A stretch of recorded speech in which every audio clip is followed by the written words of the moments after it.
Mga kababayan, kamusta po? Si Kamanong po, inyong lingkod. Nagbabalik pong muli para po magkomento po sa inyo dito po sa Tambayan mga kabayan. Samahan niyo po inyong lingkod. Magkomentuhan na po tayo. Komentuhan po natin mga tambay. Bumalik na raw po. Bumalik na raw po si dating DPWH Secretary Bonoan. Mga kababayan, nasa Pilipinas na ito. At ito po ay haharap po sa pagbubukas po ng Senate hearing ng Blue Ribbon Committee na si Pampilo Lacson sa pag-iimbestiga daw po ng flood control scandal. Ang tanong, sino po ang ituturo ni Secretary Bonoan? Ang dating sekretary, ituturo po ba niya ang kanyang commander-in-chief? O siya na mismo ang magsasabi na siya lang po ang may gawa ng lahat? Siya kaya, isasacrifice niya kaya ang kanyang sarili para po sa kanyang commander-in-chief umano? Hindi kaya? Pakinggan po muna natin ang balita at komentuhan po natin. Balik Pilipinas na si dating Public Works Secretary Manuel Bonoan sa gitna ng mga aligasyon ng korupsyon. Isa siya sa itinuturing na big fish sa multi-billion peso flood control scandal. Kaugnay niyan makakausap natin si Immigration Spokesperson Dana Sandoval. Magandang gabi, Dana. Hello, good evening. Magandang gabi po sa inyo. Dana, can you tell us more information about the return of Secretary Bonoan? Anong oras po siya dumating at saang airport po siya lumapag? Saang bansa siya nanggaling? Actually, nakita po natin sa Advanced Passenger Information System natin na nakaboard po siya pabalik po ng Pilipinas on board a China Airlines flight from Taiwan. So mukha pong ito ay galing sa Estados Unidos at isang connecting flight back to the Philippines. Ito po ay actually hindi natin inaasahan dahil ang kanyang declared date of arrival was supposed to be in December pa nung nakaraang taon. Pero ito po ay mukhang nagtagal ng kaunti at ngayon pa lamang po babalik ng Pilipinas. Kanina po umaga dumating siya at wala po siyang kasama. When he left the country, he was traveling with his spouse. At sinabi po niya na they are going to the United States of America for medical purposes. Pero ngayon po, nung siya po ay bumalik ng Pilipinas, hindi niya na po kasama ang kanyang spouse. Mag-isa lang po siyang bumalik ng Pilipinas. That's right po. Tama po kayo dyan. Okay, kung binabanggit niyo po na sa kanyang declaration ay December sana siya uuwi ng Pilipinas, may implication ba yon kung ngayon lang siya umuwi or wala naman? So far po doon sa ating derogatory record na doon pa lang sa Immigration Lookout Bulletin. So wala pa po or wala po siyang warrant of arrest or hold departure order. So, in the side of immigration po, wala po siyang implication. But hindi ko po siguro masasagot kung siya po ay pinatawag sa ibang mga investigasyon. Maaari po yung doon, yung kanyang presence kung kinakailangan. Maaari pong ang kanyang prolonged stay outside the country might have an implication doon sa mga investigation or mga hearings na ginaganap kung saan siya po ay kinakailangan. May impormasyon po ba tayo kung saan siya nagpunta after niyang pagbalik dito sa Pilipinas? Or continuously pa ba yung ating ginagawang pagbabantay sa kanya kung lalabas siya ulit ng bansa? Continuous naman po yung pagbabantay natin in terms of following the Immigration Lookout Bulletin. Kasi sa atin po ang direktiba sa Bureau of Immigration, if he is to be found in any port of entry or exit, we will inform immediately the Department of Justice and the Secretary of Justice.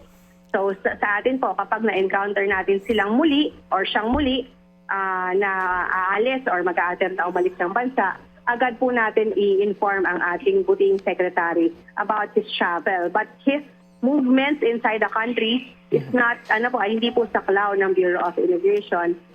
It might fall under our local law enforcement agency. Okay, so kumbaga po sinasabi... Yan po mga tambay. Ang Bonoan ay nakabalik na po. Yan po, kanina po yan mga tambay.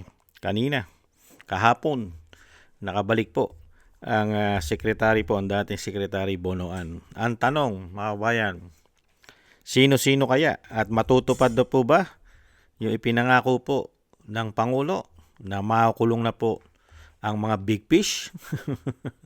O ang ituturo po na big fish ay si Bonoan. At siyempre po, ang dating sekretary po ng ang dating Finance Secretary, mga kabayan, ang I think si Pangandaman, di ba? Ang Secretary po ng Budget, at syempre po ang dating Executive Secretary na tinuturo din po yata, hindi po ba? Si Bersamin. Hindi kaya yan ang mga big fish na ipagtuturo, mga kabayan?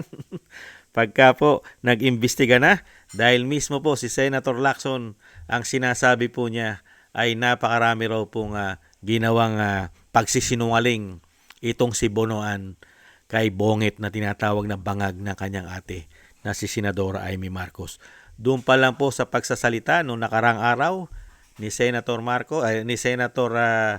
Lacson ay doon pa lang po maiisip mo na ang itinuturo po ng investigasyon, mga kabayan, dahil napakarami daw pong kasinungalingan na ginawa sa Pangulo itong si dating Secretary ng DPWH na si Bonoan. Kaya po ang tanong ng taong bayan, may mangyayari po ba dito sa investigasyon na ito? O meron lang po silang gagawing sakripisyo? Isa-sacrifice lang po nila, katulad po na nangyari po kay Cabral, na bigla pong nawala si Cabral at questionable pa ang kanyang pagkamatay dahil mayroong mga Pilipino nagsasabi na ito'y buhay at naglalagi lamang sa Europa, mga kabayan. At ang tanong, mangyayari din kaya ito kay Bonoan?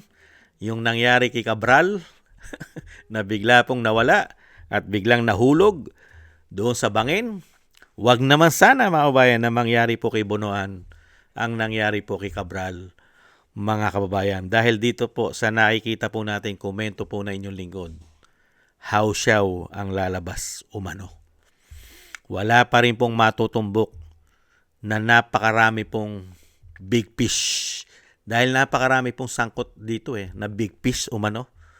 Sa Kongreso pa lang majority po ng House of Representatives ay involved po sa maanumalyang flood control, mga insertion, mga ghost project. Majority po, mga kaalyado. Dahil puro kaalyado po.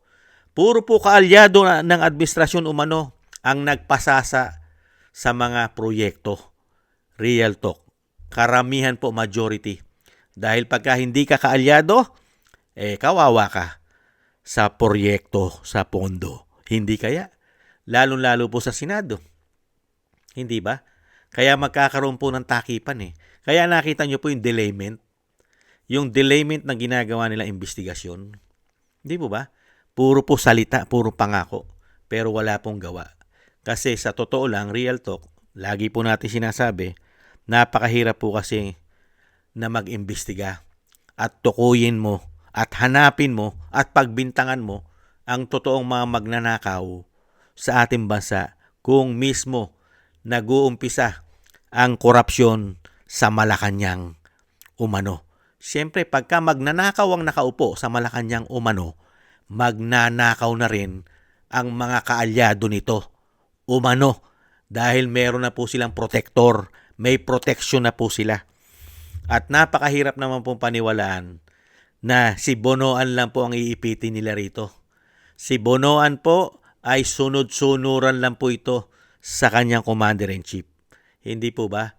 Kaya napakahirap paniwalaan at napakalabo po.